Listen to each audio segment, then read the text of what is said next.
In episode 2, Eddie and Susie are in complete shock about what they just witnessed as Freddie just heads out to the lawn and act like business as usual. And that's when young Jethro turns around because he was counting the money the entire time with headphones on, and he sees what happened. He had no idea. And he knows that because he was there, he's probably the next target, so he takes off running. Freddie, Eddie, Jeff, they all start combing the property to find this kid before he can, tip somebody off. And Jethro tries. He tries to send a text to Tommy's brother, the Gospel, as they call him, but it's a bunch of gobbledygook. Before he can actually get a message to the Gospel, he's caught. And Freddie wants to kill him right away, but Eddie doesn't want to do anything of the sort. He just wants to sort this whole thing out. He doesn't want to kill anybody. He never wanted to kill anybody in the first place. They don't quite know what to do with Jethro, so they take him to the marijuana farm that's underneath the property, and they have Jimmy, the manager of the weed farm, look after him.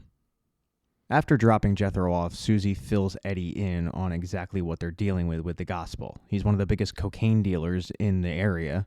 He's an angry guy, and he knows some powerful people, and he's going to eventually wonder where his brother is. Because of all that, they have to do a little bit of damage control. Susie decides to make a phone call to Felix. He's her cleaner, if you will. He cleans up and disposes dead bodies, like the one of Tommy Dixon. And as Susie was calling Felix, young Jethro was making his pitch to Edward that he wants to be let go.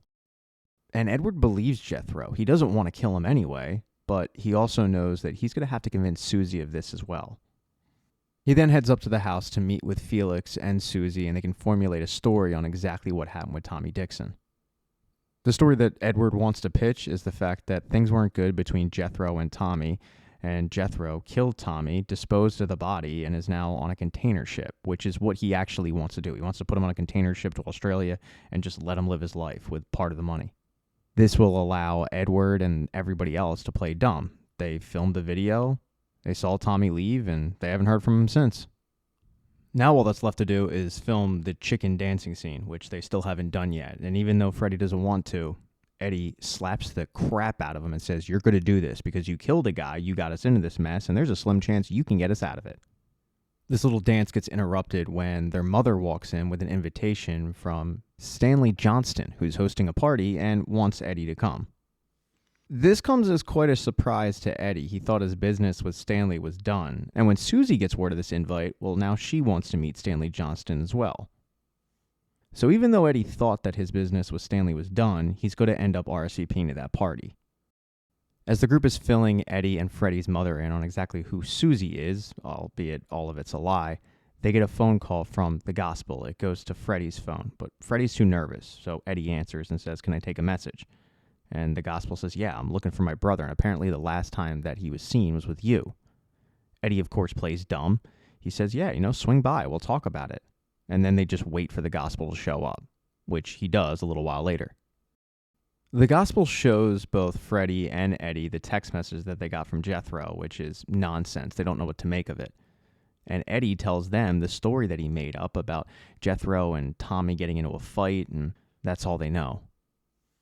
It's pretty clear that the Gospel doesn't quite buy this story, especially because he knows Jethro. He knows that Jethro isn't the murdering type, but he doesn't really have any other choice but to leave and accept it, but do so cautiously. With phase 1 of their plan underway, Eddie has to do phase 2. That's putting Jethro on a cargo ship. But in order to do that, he needs his passport. So he goes to Jethro, he asks where it is, and Jethro gives him the keys to his apartment and tells him where he can find that passport.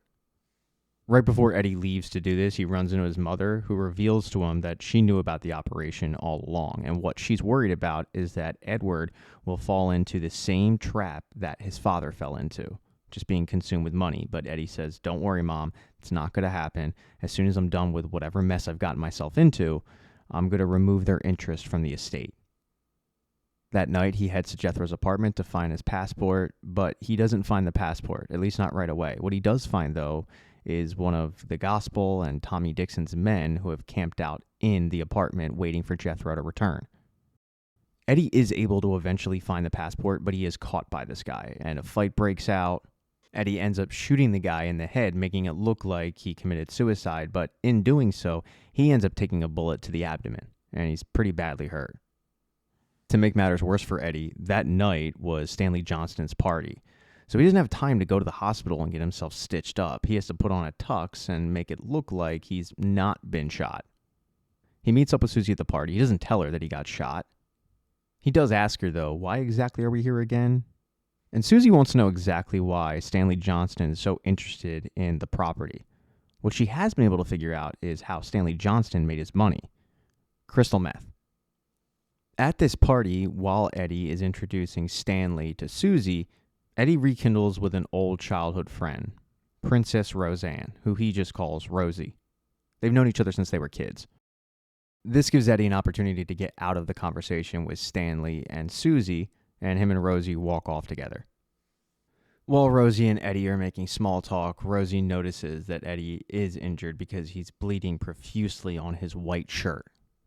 She decides to go up and stitch him up herself, and as she's doing so, Susie and Stanley have gone outside to talk about business.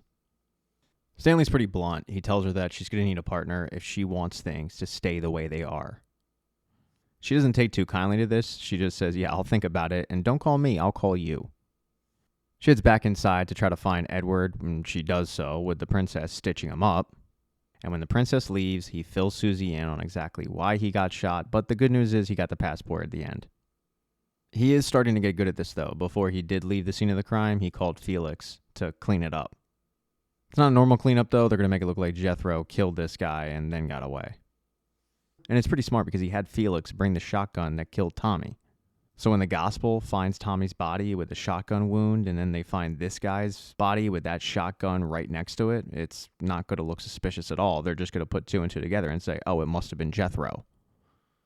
The next day, Eddie gets more visitors, and this time it is the gospel. The gospel was able to find Tommy's body just like Eddie set up. Seems like the gospel is actually buying Eddie's story, but he didn't come here to admit defeat. He came here because the shotgun is an interesting one. It's clearly a rich one. And the gospel finds it fishy because the only place he figures that Jethro could have gotten it is the house. And Eddie, being quick on his feet, says, oh yeah, that's been missing. I noticed it after you left, but yeah, no, that is our shotgun. Once again, the gospel seems to actually buy this, but he wants to keep the gun until he's extracted judgment, upon which he will return the gun. And at this point, Eddie and Freddie just want the gospel to leave, so they're like, yeah, dude, just take it. See ya. With the gospel pulling away, Eddie feels like it's about time he fills in Freddie on the weed industry. Freddie, of course, is stunned. I mean, this is heaven for him, but while he's taking it all in, Eddie decides to free Jethro, and they head over to the docks to put him on one of those cargo ships and head off to Australia. Jethro, though, doesn't make it too far. Even though Eddie's intentions were good, Susie wasn't about to let Jethro just walk away with a bunch of money for basically doing nothing. She couldn't risk it. So she put Felix on that ship, and Jethro's not making it to Australia. Of course, Eddie doesn't know this. He thinks he's doing the right thing. And after he does put Jethro on that ship, unknowingly sending him off to his death, he tells Susie, I think it's about time I meet your father. And they head to the prison. And Bobby Glass isn't treated like a normal prisoner. No, in fact, he has his own chef. It's a little eye-opening for Eddie, but he gets right to the point. He tells Bobby, I want to renegotiate our deal, which comes as a surprise to Susie. She thought this was nothing more than just a friendly meeting. Eddie, though, just ignores her. He gets to the offer. He wants Bobby and the operation off his land by the end of the year, but in return, he guarantees that he will make Bobby much more money. Bobby's going to think about it, but as Susie and Eddie leave, Susie is pissed off that this offer wasn't run by her first. But in his opinion, too bad. Thank you so much for checking out this recap. Please consider subscribing to the channel and subscribing to my Patreon. Hit thumbs up if you liked it. Smash that thumbs down button if you thought it sucked. If you left a comment, I don't get back to you. I usually don't check the comments unless they're like a super comment. Also, if you don't see the next video up on the end screen, not to worry, it'll be up in a day or two.